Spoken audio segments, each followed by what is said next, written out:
Evangelho de São João, capítulo 12, versículo 32. Jesus Cristo declara: "E eu, quando for levantado da terra, todos atrairei a mim." Todos. Quem são todos? Todos realmente é todos? Significa dizer que a humanidade inteira? Se é a humanidade inteira que será atraída para Cristo, logo então todos serão salvos. Como também podemos ver o apóstolo Paulo no capítulo 15 de 1 Coríntios, falando que todos morrem em Adão. Quando Paulo diz que todos morrem em Adão, sabemos que é a humanidade inteira. Todos morrem em Adão. Todos já nascem, como diz o Salmo 51, número 51, versículo 5. Formados em iniquidade, concebidos em pecados, e o salário do pecado é a morte. Então todos realmente morrem em Adão. Agora em Cristo todos serão também vivificados. Que todos é esse? É necessário separar e entender dentro do contexto. Porque se todos serão vivificados em Cristo, e esse todos se refere à humanidade inteira, então todos serão salvos. E se todos serão salvos, logo perde-se o sentido. Logo, quem será perdido? Não que eu queira ser ruim, não que eu queira adulterar a palavra de Deus, mas eu careço interpretá-la conforme a verdade. Interpretar a passagem, o versículo, de acordo com o contexto. E o contexto terá que conectar-se à interpretação. Então é evidente que tem vezes que todos está falando realmente de todos, e tem vezes que todos está falando de um determinado grupo, de uma determinada quantidade, de todos em um sentido. Por exemplo, no capítulo 17 de João, o mesmo Jesus vai dizer que recebeu o poder sobre toda a humanidade, sobre toda a carne. O Filho recebeu o poder sobre toda a carne, para dar a vida eterna. Aí é onde entra. A quem? Aqueles que o Pai escolheu. Todas as minhas coisas são tuas, e todas as tuas coisas são minhas. O Senhor Jesus declara isso em João 17, dizendo que todos que o Pai me deu. E então ele confirma isso dizendo: eu não oro pelo mundo. Está lá em João 17. Jesus declara: não oro pelo mundo.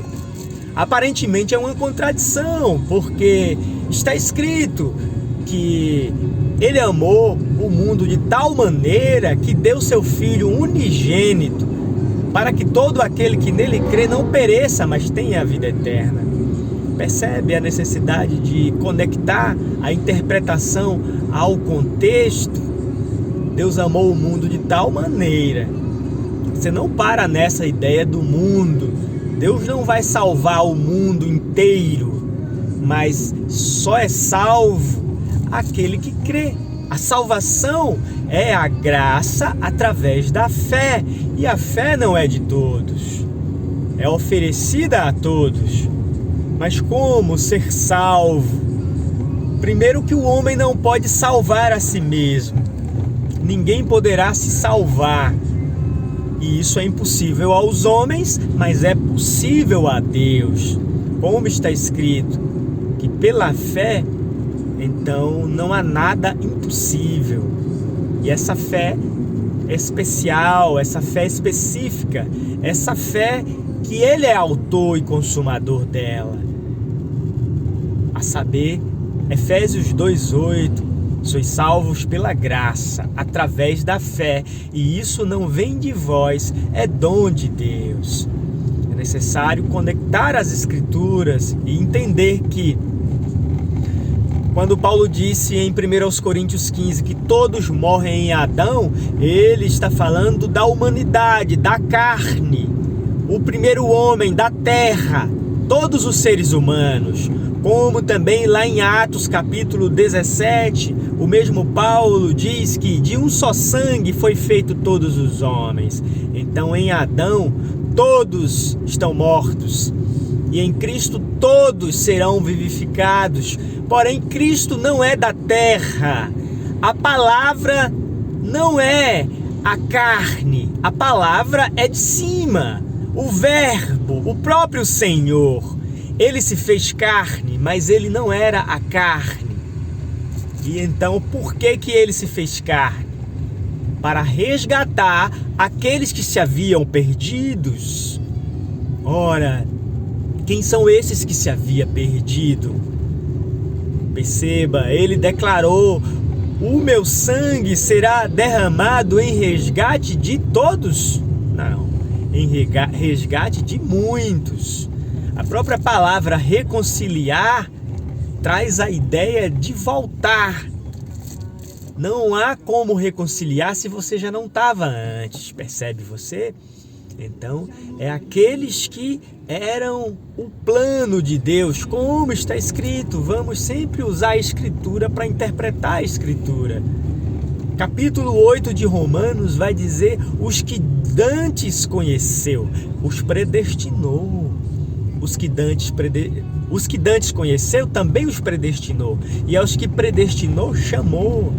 E aos que chamou, justificou e glorificou. Todos são eleitos? Não. Todos são chamados? Também não. Muitos chamados, poucos escolhidos. Cada escritura tem um contexto a ser interpretado.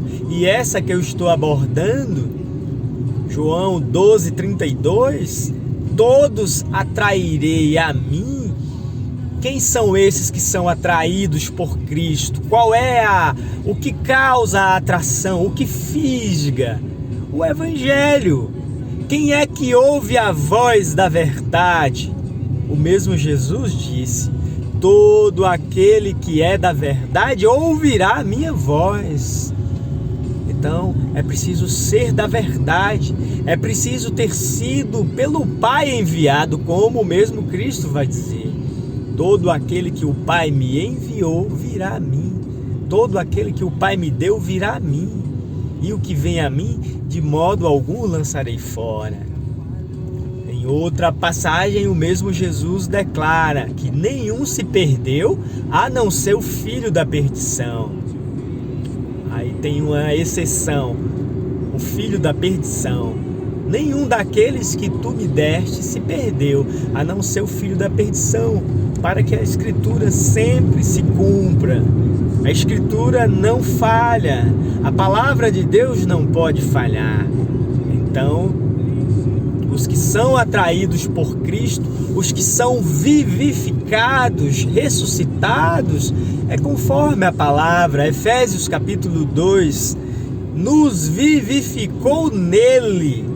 A ressurreição de Cristo traz a vivificação dos que são de Cristo. Nós estávamos nele antes do mundo existir, e quando ele se fez carne, nós ali também estávamos. Da mesma forma que estávamos em Adão provando a morte, nós também estávamos em Cristo provando a vida. Então morremos em sua morte, pelo batismo na morte, e ressuscitamos pelo poder de Deus em glória, quando ele é ressuscitado. E ele então está à destra da majestade nas alturas. Esse Cristo está em cima, a assunção de Cristo.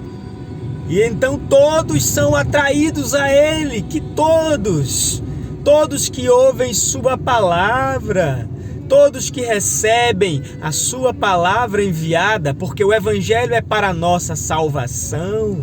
É como na parábola está escrito, que o Filho do Homem enviaria seus anjos com um grande clamor de trombeta. E que trombeta é essa?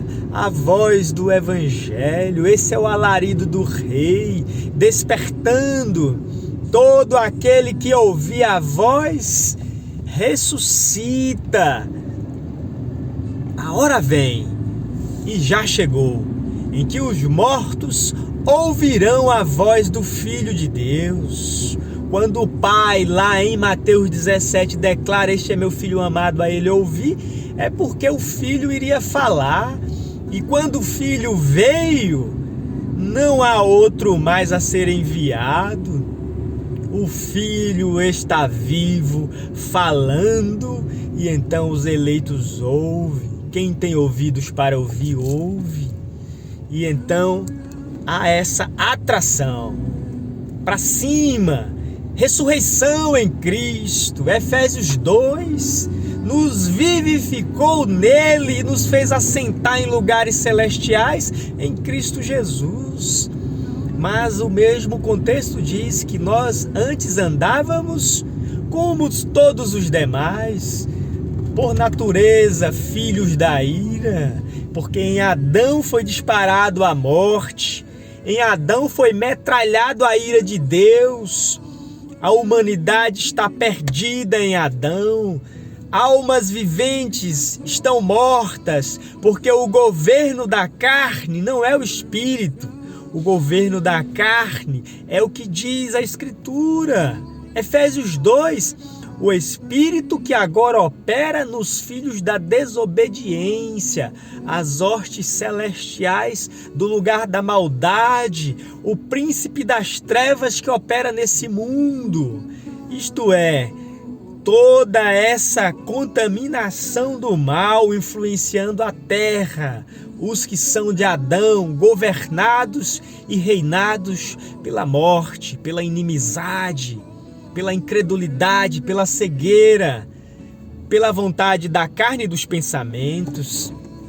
Mas a voz está falando, a voz da Assembleia de Deus, a voz da Igreja Católica, a voz do Papa, a voz do pregador fulano de tal.